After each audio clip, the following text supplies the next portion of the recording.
Stand with me for a moment and turn to 2 Chronicles chapter 14. 2 Chronicles chapter 14. Old Testament, 2 Chronicles, the 14th chapter. When you get there, look at verse 2. Verse 2 says, "And Asa did that which was good and right in the eyes of the Lord his God." And then go to chapter 15 and look at verse 2. "And he went out to meet Asa and said unto him, Hear ye me, Asa, and all of Judah and Benjamin. The Lord is with you while ye be with him. If ye seek him, he will be found of you. But if ye forsake him, he will forsake you." And then go to chapter 16. Verse 7, chapter 16 says, "And at that time, Hanani the seer came to Asa the king of Judah, and said unto him, Because thou hast relied on the king of Syria, and not relied on the Lord thy God, therefore the host of the king of Syria is escaped out of thine hands. Were not the Ethiopians and the Lubians a huge host with very many chariots and horsemen? Yet because thou did rely on the Lord, he delivered them into thine hand. For the eyes of the Lord run to and fro throughout the whole earth to show himself strong in the behalf of them whose heart is perfect toward him. Herein thou hast done foolishly. Therefore, and henceforth, thou shalt have wars." God bless you. You may be seated. Will you repeat after me? The trap of not trusting God. The trap of not trusting God. Amen. God bless you. Thank you, ushers, for your patience and your obedience. God bless you. Trust is a peculiar word. Many of us understand it as a word of dependence, but it is also a word of proving. All right. For you don't typically trust somebody who have not proven themselves to be trusted. Some of those shows, those reality TV shows, one of them is Marriage at First Sight.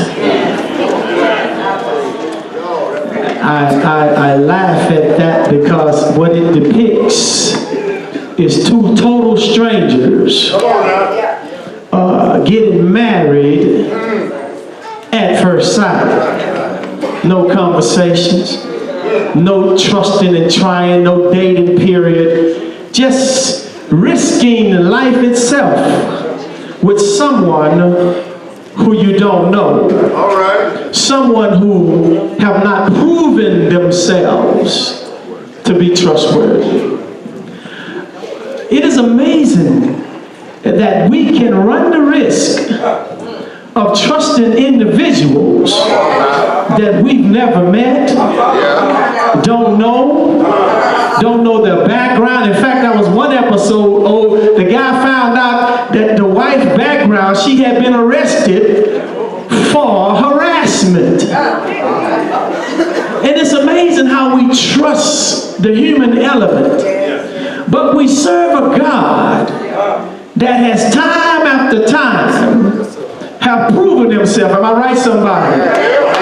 Has proven himself over and over again that he's worthy to be trusted. In this story, we discover King Asa, who is the grandson of Solomon. He's now in charge. His father has passed away. The kingship is now his. And And God sends a prophet to him from the outset to tell him, Asa, as long as you trust God, God is going to be with you. And it's amazing that God had previously showed Asa that he's worthy to be trusted. Because when the first years of Asa's kingship, there was a group of Ethiopians and Libyans that got together and comprised a large army to attack Judah. But Asa called on the Lord. All right. And the Lord delivered him. So God proved to Asa, are y'all listening to me? That he's worthy to be trusted. And I hazard a hunch this morning that there are some people in here today that you've been through some stuff. And you called on the name of the Lord. And he proved himself very worthy to be trusted. And right about now, some of us got a good track record with God that we know that we can call him in the midnight hour. Help me somebody. We can call him at any time, and we really believe that he will show up. And when he show up, he's going to do what he said he's going to do. And so it amazes me that this story, you have a king whose God has proven him that he could be trusted. Yes. Asa begins to follow the word of the God. Verse 2 of chapter 14 said, and Asa did what God said do. He followed the Lord thy God, and God blessed him. God increased him. He enlarged his territory. He gave him armies, and he gave him rest on every side. But then there was another prophet that came to Asa right after the victory over the Ethiopians. He says, now Asa, don't you forget that God is still God. Even after you are on the mountaintop, because sometimes, let me stand up when I say this, sometimes many of us, we get our victories and we forget who God is. But you need to remember that he's God still. Amen. And Asa was getting the warning from the prophet that just because you got this victory, don't forget who God is. Now, it's one thing to trust him, but it's another thing to keep him in your life. Amen? It's one thing for you to say, I trust God, but it's another thing for you to really prove your trust to God. Yes, sir. And the Bible goes on to tell this story about Asa, that he took Judah and he reformed them. He got rid of all of the idols within the city. In fact, if you read the story, he found his mother who had an idol in her room. And he disqueened her. Amen. He moved her from queenship. So Asa was really rocking and rolling with God. Amen. But trouble came. And can I tell everybody in here, I know you already know it, that just when you're on your spiritual roll, trouble will come. Can anybody help me with that right now? Have you ever been doing real well and everything, and then all of a sudden trouble out of everywhere? Of course you have. Trouble has come, tragedy has come, sickness has come, children is messed up. Something's always bound to happen. And I wonder sometimes, how is it, God, that you allow things to happen to us? But then God reminds us in the scriptures that every test, every trial is ultimately for our good. And when the believer understands this, he goes or she goes through her trials with a trusting attitude. Can somebody help me right here? Of course, David can, because when David was going through his difficulties, he never stopped trusting God. Can I tell you something? When trust really matters is when you and I can't see a way. It's easy to trust in something that you see happening before your eyes. Help me somebody. But when you cannot figure it out or it don't look like it's going to work out, trusting God is what we really need to do. And so what happens here, that Asa now receives another attack. And by the way, don't think for one hot second that the devil right now is not plotting against you. Y'all sleep this morning. Help me somebody. Don't think because you coming to church and you giving God your best. That's what we are supposed to do. Amen. But don't you know just as much as you give God your best, the enemy is plotting on you so he can get you to turn around? In fact, if we tell the truth about it, there has been some trials and some tests in our lives that if we tell the truth about it, some of us has entertained turning around. Amen. And so Asa now is faced with another trial. Yes, sir. Israel's king now gets his army together. And he cuts off all routes going to Judah, so there will not be nothing coming in or nothing going out. All right. And when Asa sees this, he begins to make his first mistake. First point I want to show you this morning: don't allow trouble to override trust. Go with me to verse chapter 16 with me. Come on. In chapter 16, verses 1 on down to 6, we find that Israel's king is trying to set up so he can destroy Judah.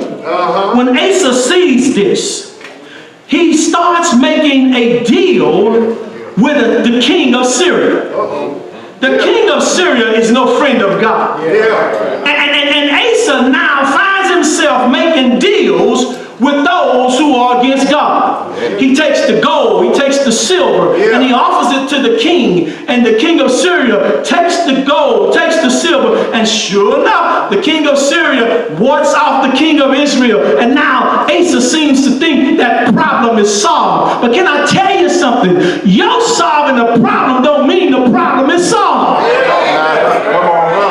And so now, after all is done, sure enough, Israel is moved out the way. Syria goes and bogarts Israel. They're out of the way. But then God pays Asa a visit. All right. He says, Asa, do you remember what the other preacher told you? That long as you trust God, He's going to be on your side.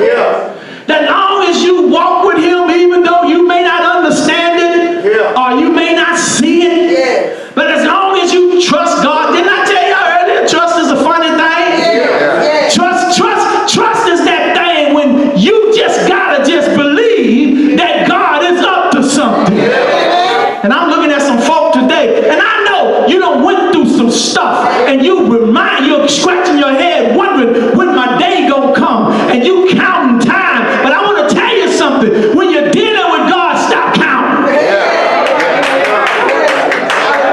Because He may not come when you want Him to, but He got a track record. Help me, somebody. Is there anybody in here can testify with me to tell somebody that God is always on time? Never late. He ain't never failed, and every time He show up, it's just when you need Him. I'm getting happy all by myself. And that every time it looks like it's over, but God shows up. Oh, y'all don't want to help me? Mary and Martha can help me. Lazarus dead, 4 days in the grave. And when Jesus got there, they say, if you had been, He said, what you talking about? I ain't had to be there, because when I get there, what's going to happen is going to happen. So the Bible teaches us that God is to be trusted, even when the enemy is close. Even when the report is bad. Even when the pantries are not filled. Oh, I got another witness here. I brought some witnesses with me this morning. You remember the woman, the widow, that had to deal with Elijah? Give me food first. Can I help myself right here? I've learned that when I do what God says first, not do it when it's convenient for me. Get a little close for this. This might sting a little bit, because some of us have the tendency of doing what God said when we want to do it. But when I do what God says do, when He says do it, it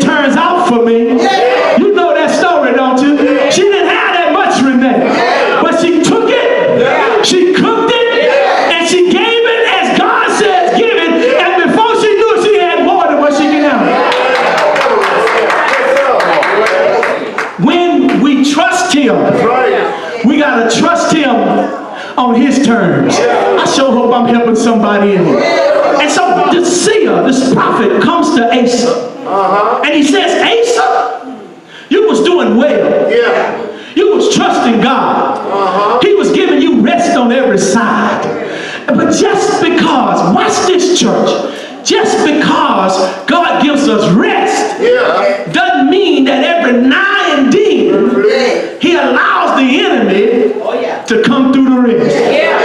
Oh, Job can help us right there, can't he? And even some of y'all in here can help you right now, can't he? But Asa, you are still obligated to trust God. And I'm looking at somebody this morning.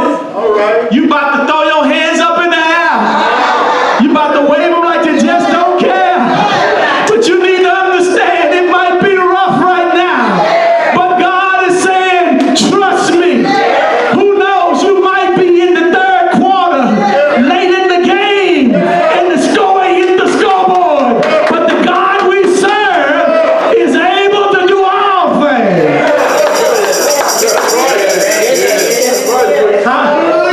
So Asa, you remember when you was walking with him. But now, you saw trouble. All right. You saw trouble. Yeah. And when you saw trouble, you allowed that trouble to override your trust. Yes, yes, we do. You saw the